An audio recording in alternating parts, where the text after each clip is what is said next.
Hey, Grace here, and today we're going to be checking out the Aurorian mod.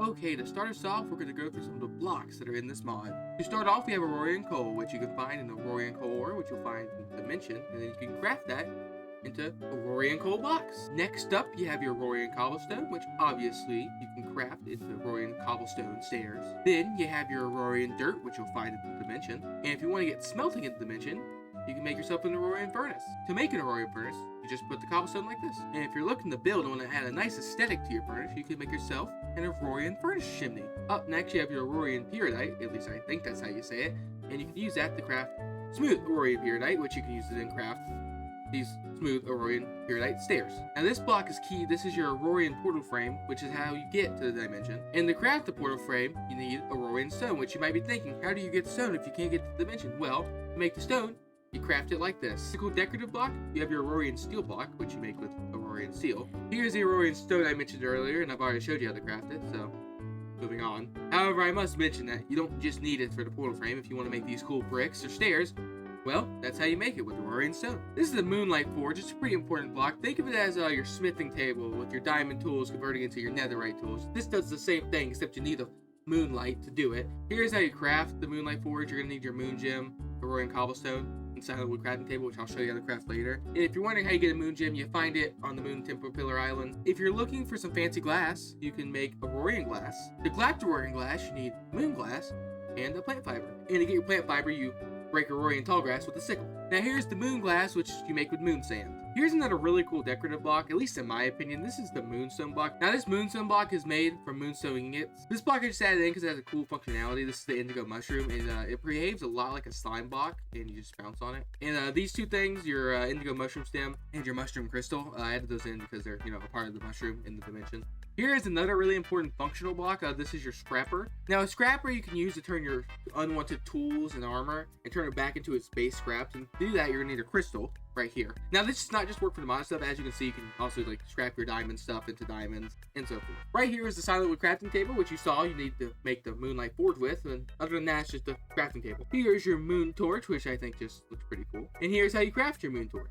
Here's the silent wood ladder. To make it, all you need is silent wood sticks and plant fibers. Here's the silent wood leaves, the silent wood logs. Here's your silent wood torch, and you craft it just like this. And this is your silent wood planks, silent wood stairs, and then your silent wood saplings. Here's another decoration block. This is your umberstone. Here's how you craft umberstone. And if you get umberstone, you can then make cracked umberstone, which to make, you just put umberstone in the crafting table. You can also make umberstone roof tiles, which you can then make stairs in the same variant. To craft, you put umberstone like this. And here's how you craft the stairs. Here's your weeping willow logs and your weeping willow leaves. Say that 5 times fast. That's the sapling for it right here. And here are your planks and your stairs. Now that is most of the blocks in the mod. There is a couple that I didn't show off, but you can discover those naturally. Here's your Aurorionite ingots, which you can use to make your Aurorionite tool set. Here's your Aurorian steel, which you can use to make your Aurorian steel helmet. Here is Carillion ingots, which you can use to make your Carillion armor set. Here is your moonstone ingot, which you can use to make your moonstone set. Here's your crystalline ingot, which you can use to make your crystalline weapons and tools. Here's your spectral silk, which you can use to make your spectral helmets and armor set. Here's your umbra ingot, which you can use to make your umbra tool set. And with Aurorian cobblestone, you can make Aurorian tools. This is just me showing off that you can make keys. There's 5 different keys you can make in this mod. And right here, this is probably one of the most important items in the game. This is your dungeon locator, which you're going to need if you want to find any of the dungeons in this mod. I'm telling you, it's impossible to find them otherwise. That's all your armors and tool sets. Now there is more items in the game. I just showed off these ones, but if we showed off all the items, we'd be here for an hour. And let's be honest, you don't want to be here for an hour. Now we're going to move on to your dungeons, your bosses, and then at the end, your mobs.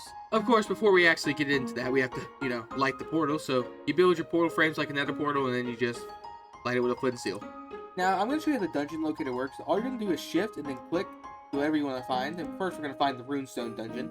And then you just click, and whatever direction it goes is the direction you gotta find the dungeon. And this is your runestone dungeon. Now walk around until you find the entrance, and to get in, you're gonna need a runestone dungeon key. Now to unlock it, you simply click, like so. Now here are your undead knights. You will find them, you have to battle through them to get your way to the top. Inside, you'll find various loot like this. Now this is your boss room. He's not spawning right now because we're peaceful, but this is the dungeon keeper. That's what he looks like. And when you beat him, you will get a loot key. And once you do beat him, you just walk over here and you'll open up your loot key, and then you'll get all your great loot that's in here. Like Beepus. Now here is your Darkstone dungeon. Normally, it's just the entrance area and it generates underground, but this one's kind of broken.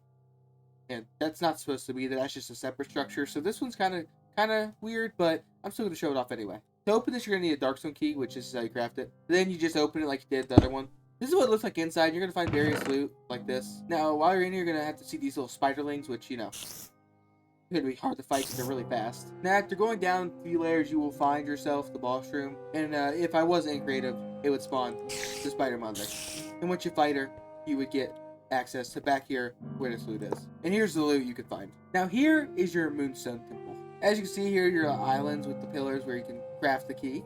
I would like note once you get the key, you get an achievement. And obviously, like all the rest, you just open it like this. Now inside, you're gonna find various things like the crystalline spirits. You're gonna find them. There's a lot of random loot on the inside. Now here's the moon temple cell. Here is how you craft it. Now once you get up here, you'll be met with the moon queen if you're in survival mode. So I had to spawn her. And also, she makes gas noises for some reason. I'm not really sure why. If you beat her, you'll get this loot right here. I also like to know when you hit her, she makes an iron golem noise. So some of the noises are broken. The last thing I'm going to do here before I end it off here, I'm going to show you off some of the mobs I haven't got to show you yet. We're going to start out with the Disturbed Hollow, which is just a zombie, basically. Here's a Moon Assassal. I think that's how you say it at least. They spawn up there in the Moon Temple. It just didn't spawn for me for some reason. I think I just wasn't in there long enough. Here are some Aurorian sheep, which you'll find, naturally spawning throughout this world. The same thing for this Aurorian pig. And then here's a Aurorian rabbit as well. They also have an Aurorian slime. The last thing to show off here is a spirit, which is a ghost. Well, folks, that's all I have to show you today for this lovely mod. The Aurorian mod is a fun 1.12.2 mod that you can get on Modron. I personally think it's a pretty cool mod. It's definitely very nostalgic, I would say. It doesn't take too much to run on your computer. It's pretty simple mod. But I think if you have time and you're bored and you're looking to get that nostalgic feeling that you used to have back when you're younger, I think this is a great mod. Definitely very much Twilight Forest feels, but yeah, I hope y'all enjoy it, and if you did, please leave a like and subscribe. I'm posting every Friday at 3:30, so if you want to stick around for that, like and subscribe, turn on notifications. I'll see y'all in the next mod showcase or whatever video I may put out. See y'all.